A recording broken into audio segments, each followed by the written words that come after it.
Hello there. I believe congratulations are in order for Canada and all its people, because Justin Trudeau is resigning, and it seems this is, at least in part, fueled by Trump coming into power soon enough and promising, or threatening, if you will, tariffs on Canada, 25% tariffs, which caused Trudeau's most ardent supporter and finance minister to resign. So, this is a Newsweek article about it with their perspective on why the guy is resigning. Let's quickly go over it. So, Trudeau faced mounting pressure to resign amid polling showing his ruling Liberal Party was likely to be swept out of power in the next election by the opposition Conservative Party. Prime Minister became deeply unpopular over a range of issues, including the soaring cost of living and immigration. His leadership was further thrown into question when his finance minister abruptly quipped in December. That's because, again, Trump threatened tariffs, and Trudeau basically had no answer. It even says so right here, Donald Trump threatening to impose 25% tariffs on all Canadian goods if Canada does not stop what he calls the flow of drugs and migrants into the US. So, Canada's soaring cost of living, housing and immigration have significantly hurt Trudeau politically. His approval rating sank to just 22%, an all-time low, in December, according to data from the non-profit Angus Street Institute. Liberal Party's support among decided and leaning voters plummeted to 16%, while support for the Conservatives rose to 45%. So essentially, the left-leaning parties now see Trudeau as a liability. They want him out of the way, and they want someone who might be able to compete in the next elections. Now, Trudeau's resignation has been a long time coming. Tariq Ajadi, an assistant professor of political science at Montreal's McGill University, told Newsweek, the Liberals have been down in the polls for over a year, and the electoral situation is at this point unrecoverable for Mr. Trudeau. Ajadi said the cost of living crisis and housing crisis that mean many Canadians cannot make ends meet are largely blamed on policies under the Liberal Party's reign, despite Canada doing comparatively well compared to other countries in the G7 on metrics like inflation and GDP growth. So essentially, life is harder than the economic situation the country is in might make it seem. Or rather, there are profits, but they do not trickle down to the everyday Canadians. Trudeau's rhetorical style, in effect, has come across to many Canadians as disingenuous and disconnected. That's what the guy says. Resignation of Finance Minister Chrystia Freeland was the last nail in the coffin. Freeland wrote in her resignation letter that the only honest and viable path was to resign after Trudeau offered her another position in the cabinet. She said she and Trudeau have been at odds about how to handle the incoming Trump administration and criticized his handling of the economy. Jadi said that she was his most loyal and most prominent minister, given the role of Deputy Prime Minister and largely viewed as the next most powerful person in his government to him. Her resignation, and especially her assertion that he did not have the best interests of Canadians at heart, indicated that the situation within the party has become unstable.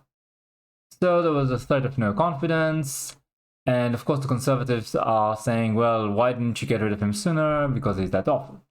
Now, I want to focus for a moment on his immigration policies. Essentially what he did was reform the immigration system after COVID in order to, he claims, prevent inflation and jumpstart the labor market. And this was done by essentially reducing the merit-based part of the system and trying to bring in a large quantity of temporary workers. And Trudeau himself admitted later on that the changes were taken advantage of by bad actors. This is from CBC. Prime Minister Justin Trudeau says the federal government could have acted faster to rein in immigration programs after blaming bad actors for gaming the system. So even Trudeau admitted that his plans, his reforms, had holes in them, allowing people to take advantage and come there against the interests of the Canadian people, not to contribute to the economy, but to take advantage of it. And this is one of the things that people blame him for. This is one of the reasons people feel that life is harder for them. Or rather, this is one of the reasons people blame for why life is harder for them. You can tell, you don't have to feel if life is hard or harder based on your paycheck and how much of it is left at the end of the month, assuming you didn't change your habits. Now, I'm going to point out that Trudeau is a very eccentric figure, and I don't think he's very smart. This is from years ago, 2015 in fact. Trudeau was pledged to grow the economy from the heart outwards, greeted with mockery. This is something that he actually said, quote, "We are proposing a strong and real plan, one that invests in the middle class, so we can grow the economy not from the top down, the way Mr. Harper, who was the conservative, was it Prime Minister or the opposition leader? Whatever, at the time, wants to do, but from the heart outwards. From the heart outwards. That's what Canada has always done well." And of course, there have been many posts mocking him, and you also have memes of him using these bears. I don't know what's the Care Bears. Care Bears. So the guy, it's not just his strange, very weird socks, obviously. He's well known for those.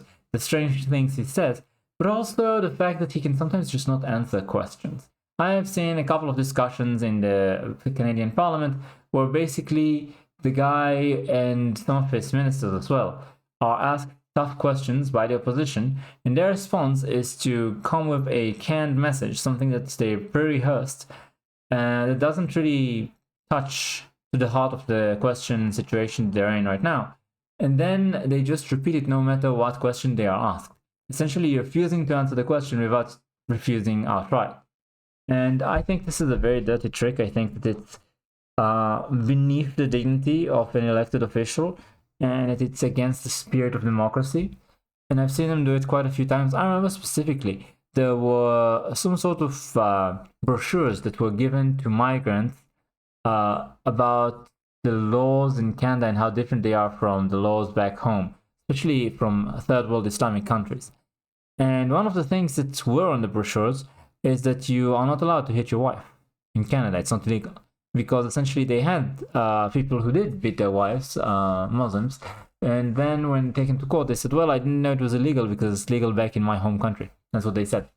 So it was in the brochures, and then Trudeau's government essentially removed them. And I remember that was one of those cases where the canned answers came out. There was also a pretty major scandal with his former finance minister, not Chrystia Freeland, the one before her, or perhaps even one before that one. But basically, the person that I think it was a man, and he was accused of, I believe, trading for companies that he's regulating or something of the same vein. And again, it was the same kind of response, something along the lines of, well, we've done so much for the Canadian people, look at all the reforms we've done, it's a shame that you're wasting the people's time and money on this issue instead of dealing with the real problems, something like that. And no matter how much he talked about the facts of the case, the ethics committee's response, or anything of the sort, they just wouldn't get an answer. And these are some of the reasons that I think Trudeau is an absolutely awful Prime Minister. There's also the fact that he was basically a poster boy for the WEF, the World Economic Forum. He was a young global leader, so he graduated from their schools, their programs, and he was a guest in the World Economic Forum, sat next to Klaus Schwab, and Klaus Schwab basically says that Justin Trudeau is one of theirs, essentially, that he does what they want, and half his cabinet as well. And Justin Trudeau just sat there and smiled. So I absolutely believe that Canada should be ruled by Canadians for Canadians, and not by WEF puppets for the sake of Brussels or whatever it is globalist nonsense that they are trying to enact right now. After having said all of that, I can't believe how far-reaching Trump's victory sort of effects are. We are seeing right now things correcting themselves far from home for Americans, just because Trump won. And I think we can expect more shockwaves in the future. One of the things that I am most skeptical about is whether there's actually going to be such a shift in paradigm, because you saw a lot of the globalist crew, you know, the Bill Gateses, the Klaus Schwabs, the Soroses, all of those guys coming to Mar-a-Lago to essentially bend the knee and show fealty to the new leader of the free world, because they fought against him the entire time. Mark Zuckerberg as well, you know, the same types of people that usually work for the other side. So this was them trying to be conciliatory, because essentially they knew that they were in big trouble after they've supported his enemies, and he even had 2 attempts on his life, at least, if not more, that were failed. I believe it was maybe even at least 3. And after all of that, obviously they expected that he would have very little mercy on them, that he would use the power of the president in a very blunt manner against those that have wronged him and his voters, which is something that you could say he was elected to do. There is a very large segment of the population in the US that wants a big backlash against those they see as their oppressors, as people who abuse their power and position to pass policy contrary to the wishes and needs of the American people. So that's why all of these, WF creatures came to Mar-a-Lago to bend the knee. And I am kind of wondering if there's actually going to be a change in policy where essentially these people are, at worst, at least slowing down or halting the attempt to create change in that direction, which has been going on for years now. And if it's better than this, then it might even be giving up on the idea and basically allowing things to heal, to return to the way they were. Because let's be honest, everything that the left does today is very forced and can only be maintained by force as well. If you removed the sort of censorship apparatus, then you'd see a huge backlash where basically you remove the safeguards and people can naturally say what they really feel. And it's not nearly the same as what you get in places like Canada or even the US under Joe Biden, let alone places like Britain and Germany right now, which the less said, the better. I'm still in awe of just how much of a mess Elon Musk managed to stir up within days in Germany, but especially in Britain, taking on the entire political establishment. Now, if there's one thing I can say that I'm worried about what he's doing, is the push against internet negativity, but I suppose that's a different subject all its own. Suffice it to say, it's good Trudeau is gone. I think that Trump is obviously a big part of that, and the polls seem to predict a more right-leaning future for Canada. Hopefully, the party that will come into power will not be a huge disappointment like, let's say, Boris Johnson was in Britain and many, many others before him. We'll have to wait and see, keep an eye out on the situation in Canada. I would love to see more countries start to crawl back from the brink that the left, especially with regards to immigration and inflation, has put us all in. Thanks for watching, like, comment, subscribe, and I'll see you next time.